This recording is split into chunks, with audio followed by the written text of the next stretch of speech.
Something that's always been very noticeable about Pyongyang is the lack of heavy traffic. Although this has changed in recent years and traffic has begun to build up in the nation's capital, the citizens of Pyongyang, more often than not, use the capital's extensive public transport network to get themselves around. Perhaps the most famous network, the Pyongyang Metro, is a favourite of locals and tourists alike. So much so, it was one of the first topics I covered.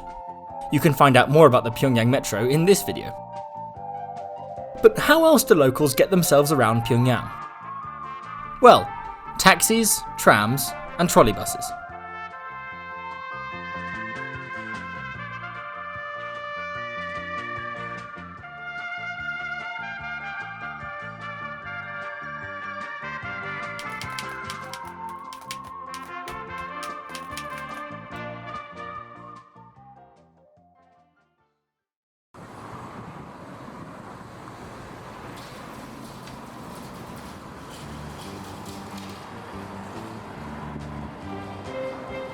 Perhaps the most extensive and popular forms of public transport in Pyongyang is the trolleybus network. Providing the most coverage out of all of these options, the trolleybuses in Pyongyang are fed by overhead cables, providing electricity for the vehicles as they trundle about Pyongyang. Opened in April 1962, the network has shifted and changed since its opening. Today, there are 10 lines, crisscrossing the nation's capital. Line 1 runs from the Pyongyang railway station, past the Pyongyang Grand Theatre, over Kim Il-sung Square, after which it passes many other monuments such as the Choloma statue, the Arch of Triumph, and the April 25th House of Culture, before terminating in northern Pyongyang just beyond the Three Revolutions exhibition. Line 2 departs from Pyongyang Station before turning right up Choloma Street, along which it passes the Pyongyang Ice Rink, the Palace of Culture, before looping around the Potong Gate and heading up to pass the mammoth Ryugyong Hotel and the Victorious Fatherland Liberation War Monument. After crossing the Potong River, it trundles north, before terminating at So-Pyongyangyok, or West Pyongyang Station. Line 3 follows almost exactly the same route as Line 2, passing the Ryugyong Hotel, over the Potong River and down Choloma Street. At the end of Choloma Street, it passes over the railway station to terminate at the Pyongyang Thermal Power Plant. Line 4 originates in the suburbs, winding its way through East Pyongyang before reaching Seishalim Street, which it runs along until it reaches the Taedong River, just down the road from the Juche Tower. This line originally ran further, into Pyongyang proper, ending at Hwanggumbol. However, it would eventually be replaced on this side of the river by a tram line. Line 5 begins at the Munsu Water Park in the Munsudong district of Pyongyang, from where it travels along Sanwon Street, passing behind the Workers' Party Foundation monument before turning right and crossing over the Oknu Bridge. Once on the western side of the river, the route passes the Oknugwan restaurant and the department store number 1, before crossing over Kim Il-sung Square to terminate outside department store number 2. The first route so far to reach deep into the suburbs of Pyongyang, Line 6 begins in Sadong, near the northern meander of the Taedong River, and runs through suburban Pyongyang along Taehak Street, before joining Tongdaewon Street, and crossing the Oknu Bridge to terminate outside department store number 1. With Line 7 replaced by a tram line, we move on to Line 8. This line begins at the monumental Arch of Triumph near Morambong Park, from where it crosses the Potong River, over the Mansu Bridge, and travels directly in a straight line along Ponghua Street, passing the Ryugyong Hotel, to terminate at the Hwanggumbol metro station.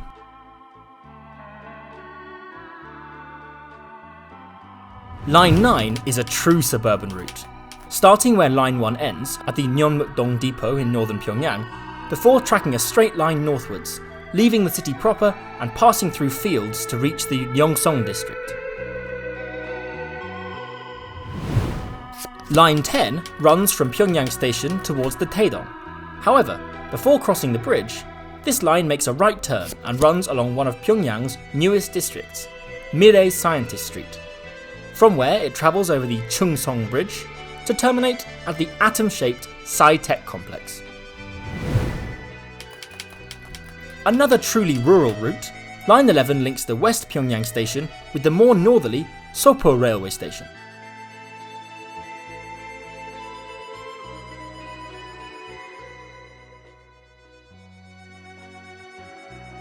The trolleybus network makes use of numerous different vehicles, including some older models, which remain in service despite the prevalence of new, modern alternatives. One of the most intriguing aspects of Pyongyang's trolleybus network is the addition of stars on the sides of the buses. One for every 50,000 kilometers travelled without incident. The red star has the words Orman inside it, meaning 50,000. This makes it easy to distinguish the newer introductions from the veteran buses.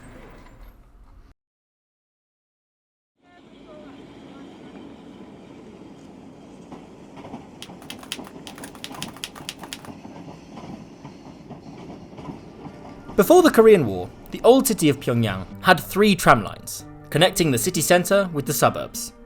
All the lines started at the Pyongyang railway station, connecting the city centre with East Pyongyang, West Pyongyang and Songgyo railway station. The significant bombardment of the city during the Korean conflict meant the tram system was discontinued. Construction of the first line of the new network began in 1989, and today the network spans a total of 4 lines around the city, 3 for everyday use and 1 special line, which we'll get to in a moment. Line 1 begins at the birthplace of the President Kim Il-sung, Mangyongdae. From here, it runs up the architecturally marvellous Kwangbok Street, passing sites such as the Mangyongdae Schoolchildren's Palace and Kwangbok Supermarket, before turning to travel down Pulgun Street towards Hwangunbol Metro Station. Over the Potonggang, past the Pyongyang Ice Rink, from where it follows the railway line down to the train station.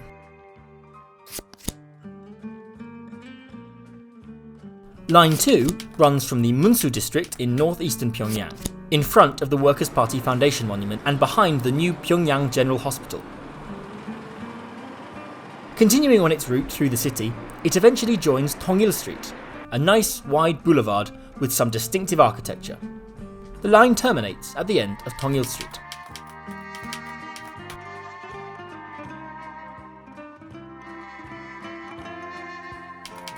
Line 3 runs from West Pyongyang Station in the far north. The tram line turns onto Hyokshin Street. Running behind the victorious Fatherland Liberation War Museum and Ryugyong Hotel, the line continues down, past the ever-popular Hwangunbol Metro Station, crossing the Potonggang and beginning its trundle through the less urban area of southwestern Pyongyang. Emerging on the banks of the Taedong, the line passes the Sci-Tech Center before passing through Tongil Street to terminate at the Nagrang Depot.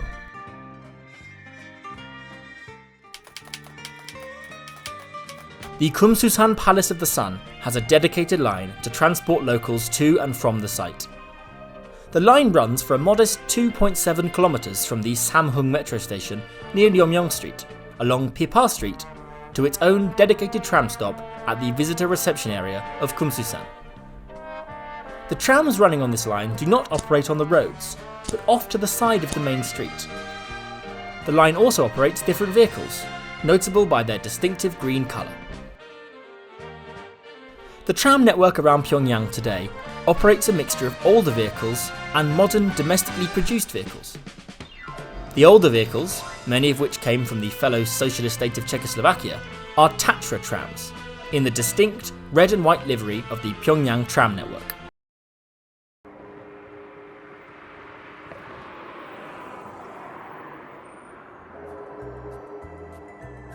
Despite only recently becoming a popular and viable way for locals to move around the capital, Pyongyang has developed an extensive network of taxi organisations. One of the most distinctive groups is the Air Korea-run taxi service, with a fleet of blue and white liveried vehicles crisscrossing Pyongyang. Whilst the prevalence of taxis has been low in recent decades, they're becoming more and more popular around Pyongyang. When combined with the other public transport options, the metro, trolleybus and city trams, Pyongyang citizens have an extensive choice of how to traverse the nation's capital. Make sure to subscribe with your notifications on to keep up to date with DPRK Explained, and to be sure that you don't miss any of my upcoming projects. In the meantime, thank you for watching, and I'll see you in the next video.